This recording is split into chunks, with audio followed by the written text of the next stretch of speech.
दोस्तों आज बात करते हैं कुछ बैंकिंग प्रोसेसेस के बारे में जो किस तरीके से ऑपरेट करते हैं फर्स्ट वर्ल्ड कंट्रीज़ में और थर्ड वर्ल्ड कंट्रीज़ में। मुझे रिसेंटली याद है मेरे पाकिस्तान विज़िट पे मैं जब देख रहा था कि किस तरीके से आज भी हम लोग अपने फाइनेंसिस मैनेज करते हैं। अगर मुझे किसी को पैसे देने हैं तो उसके सिर्फ दो ही तरीके हैं, या तो मैं किसी को चेक लिख के दे दूँ या उसको डायरेक्ट कैश पकड़ा दूँ। ठीक है, इसके अलावा और कोई तरीका नहीं है। या ऑफ कोर्स गोल्ड या कोई और चीज़ हो तो आप दे दें, लेकिन मोड ऑफ कम्युनिकेशन यही है कि आप जी ये कुछ चीज़ों में ही जो कि टेंजिबल चीज़ें उन पे ही आप गुजारा कर सकते हैं। पेयर टू पेयर जो आपको पैसे देने यानी कि एक इंसान से दूसरे इंसान के पास डायरेक्ट पैसे चले जाएं, उसके तरीक़ेकार सिर्फ यही है हमारे पास।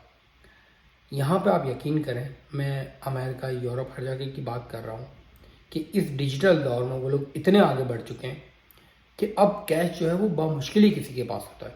यकीन करें मेरे अपने वॉलेट में शायद $100 भी नहीं होते कभी।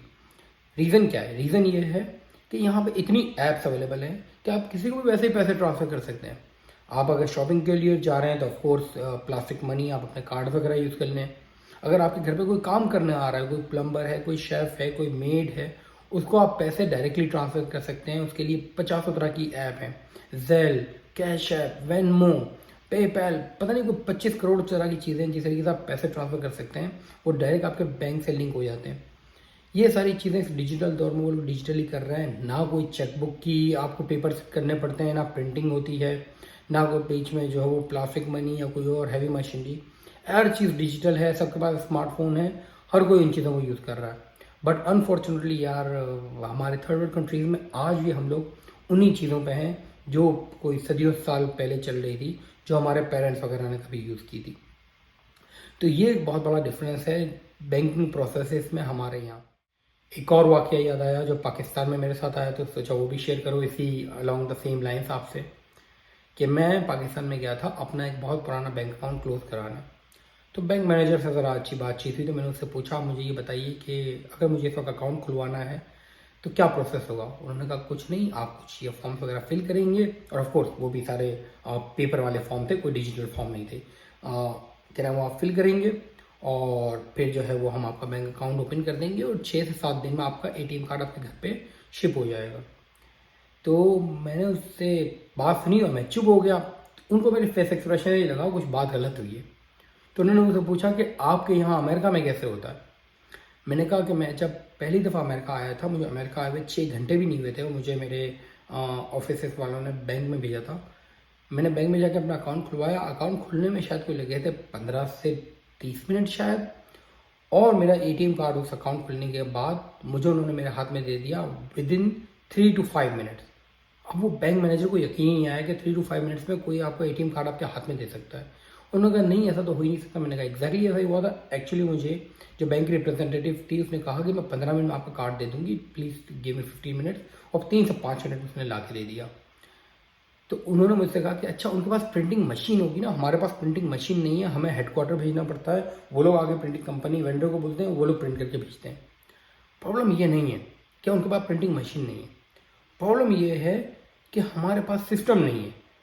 उस बैंक पे इतनी रिलायबिलिटी नहीं है ब्रांच पे कि हम लोग कर सकें, क्योंकि सिस्टम इतने वीक हैं कि उसमें 25 तरह के लूप होल हैं। उन लूप होल को बंद करने के लिए हमें हेडक्वार्टर को बीच में रखना पड़ता है, वेंडर को बीच में रखना पड़ता है, 25 लेयर रखनी पड़ती हैं अप्रूवल्स की कि कोई गलत काम ना हो जाए।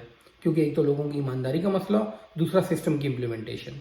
यहाँ पे लोगों की ईमानदारी का भी इतना बड़ा मसला नहीं है और ना सिस्टम की इम्प्लीमेंटेशन का इतना इशू है। सिस्टम इतने स्ट्रांग होते हैं यहाँ पर कि आप उसको कभी भी क्रैक नहीं कर सकते। सिस्टम में कोई लूप होल निकल रहा है तो इनके लिए बहुत हैरानगी की बात होती है। तो ये सोचें दोस्त कि यहाँ पे इतना आसान है ये सब चीज़ें करना। मतलब कि एक इंसान जो भी नया यूएस में आया है, एज लॉन्ग उसके पास सारी डॉक्यूमेंटेशन और कंप्लीट है, वो जाए और बैंक में विद इन 6 आवर्स वो जाकर अपना अकाउंट खुलवा लेता है और उसका एटीएम कार्ड उनके हाथ में कि आप यूज़ करें प्लास्टिक मनी, क्योंकि cash is not safe, not acceptable everywhere. हर जगह तो कैश यूज़ होता भी नहीं है, शायद 30-40% जगहों में तो कैश बिल्कुल भी एक्सेप्टेबल नहीं है, आप प्लास्टिक मनी वगैरह ही यूज़ करते हैं। तो दोस्तों ये एक बहुत बड़ा डिफरेंस है। आप सोचें किस लेवल पे ये कंट्रीज ऑपरेट कर रही हैं और किस लेवल पे हम ऑपरेट कर रहे हैं। जिस मुल्क में आज भी सारे फॉर्म पेपर पे किए जाते हों, बेकार की प्रिंटिंग, सारे एक्सपेंसेस, फाइल्स का मतलब ये नहीं कि कोई हार्ड डिस्क भरी हुई है, फाइल का मतलब ये कि पीछे एक शेल्फ होगा उसमें फाइलें भरी पड़ी हैं, उन पर रद्दी जम रही है और आज भी हम उन्हीं तरीकों पर चल रहे हैं।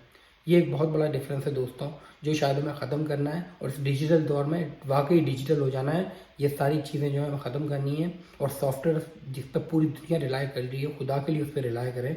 ऐसे सॉफ्टवेयर इंट्रोड्यूस करें कि अगर मुझे अपने दोस्त को पैसे देने हैं तो इसका ये तरीकाकार ना हो कि मैं ATM जाऊँ, कैश निकाल के दूँ या उसको चेक लिख के दूँ। इसका तरीका ये हो कि मैं अपने पास एक सॉफ्टवेयर खोलूँ, भेजूँ, बोलूँ यार चेक करो तुम्हारे पास आया नहीं आया, अगले ही सेकंड उसके पास पैसा आ गया। ये तरीक़ेकार होता है इस दुनिया में रहने का। तो ये बैंकिंग प्रोसेस का डिफरेंस था। जैसे मैंने आपसे कहा था कि मेरे चैनल में मैं बहुत चीज़ों को डिस्कस करूँगा अबाउट द डिफरेंसेस। ये भी एक और डिफरेंस है जो मैंने सोचा आप लोगों से शेयर करूँ। आज की वीडियो के लिए इतना ही। अस्सलाम वालेकुम।